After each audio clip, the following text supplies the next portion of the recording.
This is the Lone Creator YouTube. We hope this video helps. You start by creating a Java Fragment subclass and its layout XML. Name them clearly so you know which UI belongs where. Then, add a frame layout container to your activity XML and give it a unique ID. This is the placeholder for dynamic fragments. Make sure your app level build. Gradle uses Android X fragments and Lifecycle artifacts. Sync Gradle and rebuild, because if dependencies are missing, your fragments won't instantiate correctly. Once done, open the activity to implement fragment transactions. You now write the code that shows the fragment. Call get support fragment manager, begin transaction, then replace the container ID with a new fragment instance and commit the transaction. If you need to preserve state, use add to back stack. Tag before commit. This lets the back button reverse the change.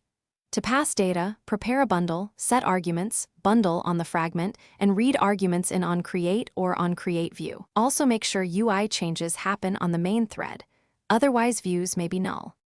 Finish by wiring lifecycle-aware logic.